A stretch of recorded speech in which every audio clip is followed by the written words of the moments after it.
À chaque fois que la Kabylie est évoquée, il y a une phrase qui revient comme un réflexe conditionné. Le MAC ne représente pas les Kabyles. Très bien, admettons. Alors posons la seule question sérieuse, la seule qui dérange vraiment. Qui représente les Kabyles? Parce que refuser une organisation, d'accord. Mais encore faut-il assumer l'alternative. Dire le MAC ne représente pas les Kabyles, ce n'est pas un argument politique, c'est une esquive. En politique, on ne raisonne pas en intention.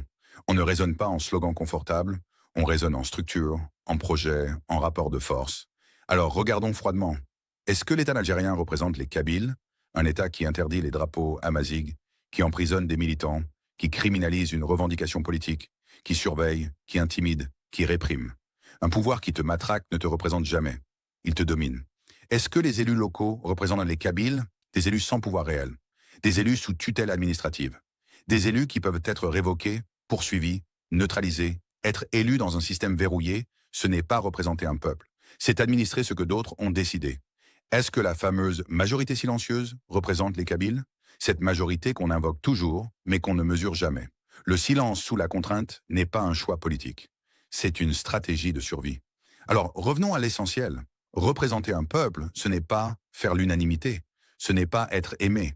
Ce n'est pas gagner des élections contrôlées. Représenter, c'est porter une revendication claire. C'est structurer un projet. C'est assumer un conflit politique. C'est proposer une rupture lisible. Tous les peuples qui se sont libérés ont commencé minoritaires. Toujours. Sans exception. Maintenant, parlons sérieusement du MAC. Qu'on l'aime ou qu'on le déteste, le MAC n'est pas un slogan. Ce n'est pas un chef isolé. Ce n'est pas un groupe informel. Le MAC est une organisation politique structurée, avec des instances, avec des responsabilités réparties, avec des débats internes, avec des contre-pouvoirs. Ce n'est pas un mouvement où un homme décide seul. Ce n'est pas une logique clanique. Ce n'est pas une obéissance aveugle. Le MAC fonctionne avec des organes politiques, des cadres, des règles internes, et surtout une ligne claire. Et cette ligne est simple. Le MAC ne demande pas l'adhésion forcée. Il ne parle pas au nom de tous sans leur accord. Il ne confisque pas la parole. Il demande un référendum. Un référendum, c'est exactement l'inverse d'un projet autoritaire. C'est dire, le peuple kabyle décidera lui-même, librement, par le vote. Si la majorité dit non, le non s'imposera. Voilà la réalité que beaucoup refusent alors de dire. Accuser le MAC de ne pas être démocratique alors qu'il réclame précisément un vote populaire, c'est une malhonnêteté intellectuelle. Le MAC ne dit pas « nous avons raison quoi qu'il arrive ». Il dit « la Kabylie doit pouvoir choisir ». Et c'est précisément ça qui dérange. Parce qu'un référendum, c'est une perte de contrôle pour le pouvoir central. C'est une reconnaissance politique du peuple kabyle. Alors on préfère dire « il ne représente personne », sans proposer quoi que ce soit à la place. La vérité, c'est que le MAC est aujourd'hui la seule force politique organisée qui pose clairement la question de la souveraineté kabyle. Pas dans le folklore, pas dans la nostalgie, mais dans le champ politique.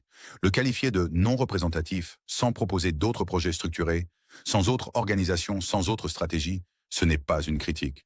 C'est un refus d'affronter la réalité. En réalité, cette phrase cache une peur très simple. Si le MAC représente une partie des Kabyles, alors l'Algérie a un problème politique majeur. Le vrai problème, ce n'est pas le MAC.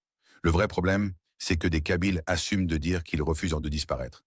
C'est parce qu'aucune autre force sérieuse, démocratique et organisée n'existe, que le MAC est légitime à défendre les intérêts des Kabyles. Tu peux ne pas l'aimer, tu peux le critiquer, tu peux le combattre. Mais si tu dis qu'il ne représente pas les Kabyles, alors aie le courage de répondre à cette question. Qui les représente? Toi?